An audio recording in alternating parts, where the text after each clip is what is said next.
abdicate. Now, abdicate means what? To renounce, to relinquish, to give up, to yield. Okay, it has a specific use. You can't say I abdicated smoking. It doesn't mean that you relinquish smoking, right? Or you give up smoking. You can't use it that way. Yes, you can say, well, I renounced the world, I relinquished, you see, bad habits. You can say that, but you can't say I abdicated bad habits. It has a specific use, and the specific use is, that is, you give up power. You give up power or position in favor of someone, right? You, for instance, you say the old king abdicated in favor of his son, the prince. So he gave him the power. Or for that matter, you have a sentence here: the government cannot abdicate responsibility for national security. That is, the government possibly is a very powerful thing, you see, and it cannot give up its what you call responsibility as far as national security is concerned. Or you have another example of King Edward VIII, who abdicated the British throne. See, he gave up power. Why? Because he wanted to marry a common woman, you see, a divorced woman. So that is how you make use of abdicate. That is, you give up, you see, power, you give up position, you give up your responsibility. The opposite of abdicate would be to usurp, to retain, to keep with yourself, right? URP, usurp, or to retain. You say, for instance, well, the king decided to retain the powers, to retain the throne. He was not in favor of abdicating the throne. Let's come to the next word, and that is accentuate. The first sentence, the depletion of the ozone layer has accentuated the need to reduce CO2 in the atmosphere. Depletion actually means using up all the supply of something. You see, if you deplete all the resources, you have finished them. You have used up all the supplies. We can go for a simpler sentence. For instance, if you want to say, you say the tight jacket accentuated his stomach or his paunch.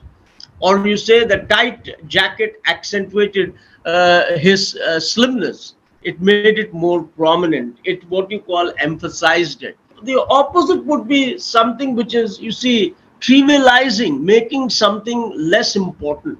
If you trivialize something, that is, then you have decided not to put stress on it. You don't accentuate it. So the opposite would be what you call trivializing, making something less important, underestimating something. Let's come to the next word, the word adjourn. That's generally used in the premises of the court.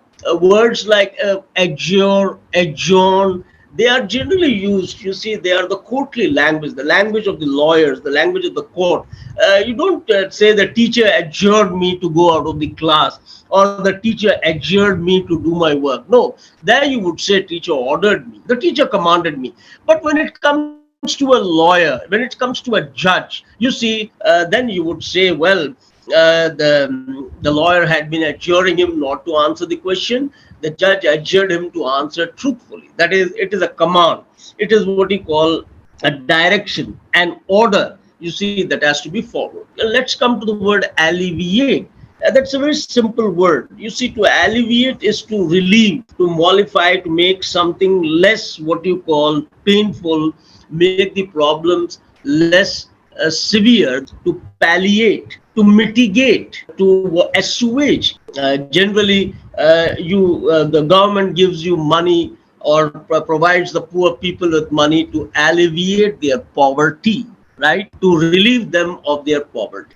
You have a word here, his father's soothing words alleviated his sorrow caused by his sister's demise. That is, you see, mitigating the sorrow, assuaging the severity of the sorrow, lessening the sorrow, mollifying the sorrow, right? And the drugs did nothing to alleviate her pain or suffering. Yes, to mitigate the pain, to lessen the pain, to reduce the pain. That the opposite would be aggravate. You say the medicine, instead of alleviating his what you call pain, rather aggravated it, right? It aggravated, it made it more intense. You see, his words at the time of his father's demise, instead of alleviating his pain or sorrow, rather aggravated it. to make something more intensive, right? That is the opposite of what we call alleviate. We have another word, anecdote. An anecdote is what you call a short account of a real event, which is generally entertaining. It is supposed to regale you, right? Entertain you.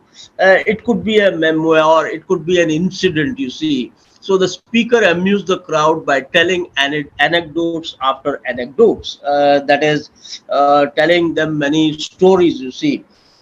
Short account of any real event. That is an anecdote, is an incident.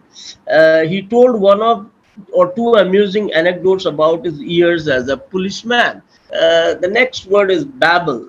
Babble is talking confusedly, confoundedly, talking like a child, talking unclearly, chattering, blabbing. That is what you call babbling, right? You can even use the word sometimes, BABEL. That is a similar word, right? That's a similar word. It may not be an exact synonym. So babbling is, you say he was babbling something about his mother. That is talking indistinctly, talking without clarity, and everybody was bored with the guest babbling about his overnight travel. The opposite, of course, would be if you keep silent, if you keep tacit, if you keep quiet. You say those people were babbling, but the others were silent. They were quiet. They were tacit. They weren't saying anything. Let's come to the next word, and that is bellicose. The word bellicose means warlike behavior, you see, aggressive, belligerent, pugnacious, quarrelsome, that is ready to fight, aggressive. Actually, the origin of this word, you see, bellum. Bellum in Old Latin, I think it refers to war, you see, Bellum, bellum. And that is how you have the origin, belligerent, bellicose. You have these words, you see, bellum refers to war. The general made some bellicose statements about his country's military strength. That is aggressive statements. The opposite, of course, would be amiable, amicable, friendly, pleasant. The next word is boisterous, and boisterous means what you call rough and noisy, you see, a boisterous crowd of girls and boys who were celebrating after the examination. The opposite of course would be quiet, docile, silent. You have the word what you call callow here. See, his immature behavior showed that he was a very callow person. A callow person is a person who is inexperienced, who doesn't have experience, right? That is a callow person. So you have this word immature behavior as a clue to the meaning. You see, that is an inexperienced person, an immature person, a person who is a novice. And the opposite would be experienced, sophisticated, stylish. Now we come to the word clamor, and the clamor means the shout, the scream, the noise, right? You can even use clamor in the sense of what you call loud complaints. You say the crowd, the mob clamored for justice. That is, you see, making loud complaints or demands for justice. That would be the word clamor. You see, the clamor of the children at the park made it impossible for her to take a nap. She clamors to go home as soon as she gets to school. Sometimes when you're using it metaphorically, when you're talking about trains that run on the track, you must have heard the sound of the train running on the track. You say there was a clamorous thunder of the wheels of the train on the track. A lot of noise, you see, loud noise. Clamor and babble cannot be synonyms because clamor has basically to do with the noise, the loud noise. Babble has to do with, you see, vagueness. You see, there is no clarity. You see, talking unclearly, talking foolishly, that is babbling. Let's come to the next word. Comely is what you call, I would rather have a poor and comely. Comely refers to pretty, handsome, right? Agreeable, pleasant, attractive, that is comely. The opposite would be ugly, not pretty. Now, let's come to the next thing, connivance. With the connivance of his friends, he plotted to embarrass his teacher. What do you mean by connivance? Connivance is complicity. COMPLICITY.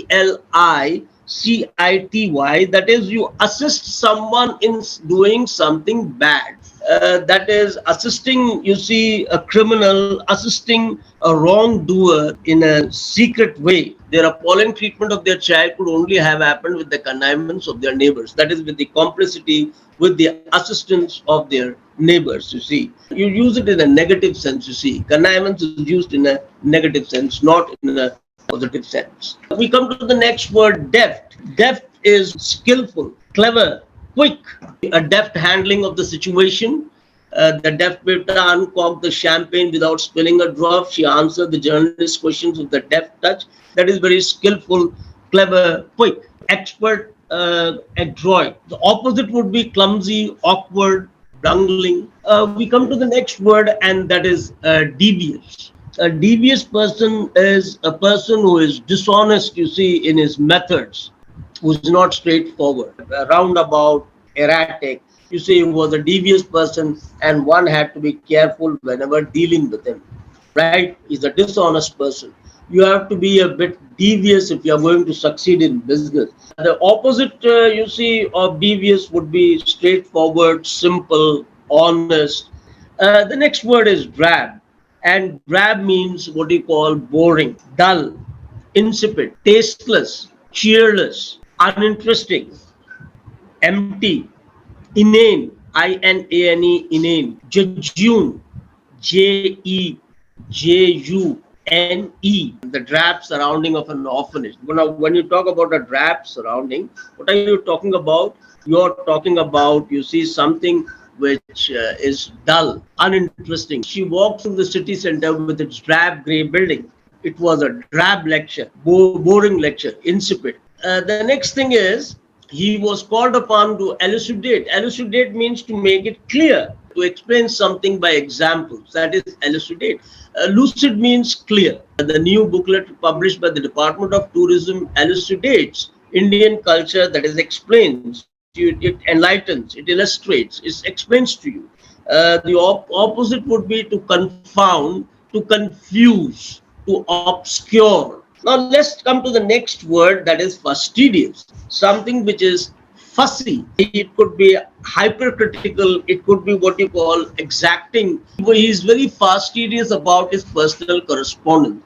Now, being very fastidious about his personal correspondence is very much fussy about it, looking to every punctuation mark, looking to every word, looking to every what you call letter that he has written. That is being fussy, that is being fastidious. He is very fastidious about how a suitcase should be packed. Now, that is another, you see, being squeamish. Somebody is fastidious in his views about the what you call a particular policy of the government. What does he mean? That is, he's hypercritical. He's criticizing, you see, all the time. We don't use it in a very positive way, fastidious, because if you tell someone that he is fastidious, he or she may not be very much pleased with that. For instance, a teacher who teaches you see vocabulary or grammar and points to each and every mistake, everything. And if you, instead of telling him that, sir, you are a very meticulous teacher, you say, sir, you are a very fastidious teacher, the teacher may not be pleased with you. We come to the next word, and that is fledgling. In that way, a fledgling is a young bird that has grown feathers and is learning to fly. That is the original meaning of the word fledgling, but it means inexperienced, immature, callow, CALLOW, callow. A business is in a fledgling state, that is, it is in an initial stage. The current economic climate is particularly difficult for fledgling business, that is for initial business. The opposite would be established. You can even talk about fledgling proposals, right? Fledgling ideas, which do not carry much what you call experience in them, much what you call weight in them. Now we come to the next word, that is forlorn. It means left alone and unhappy, you see, uncared for, and you see, are gloomy, neglected, saturnine, desolate, wretched. The little lost boy had a forlorn look on his face. That is a wretched, neglected, gloomy, desolate, sorrowful, sad look on his face. Their only hope now is that the outside world will intervene, but it is an increasingly forlorn hope. A forlorn hope is, what kind of hope is that? That is, it is a neglected hope. It is a hope which cannot be trusted upon. So that is a forlorn look, a sorrowful look, a gloomy look, right? That is a forlorn. Someone feels forlorn, that is alone and unhappy. You say he felt forlorn during the vacations. The next word is what you call garner. And garner means to accumulate, to hold, to store up, to gather, to amass, right? You can use it in to collect or obtain a huge amount of something useful or important. She hoped to garner the world's literature in one library. That is to accumulate, to hold, to bring together, to store. The antonym would be something like, you see, to deplete, to waste, to what you call dissipate, to reduce.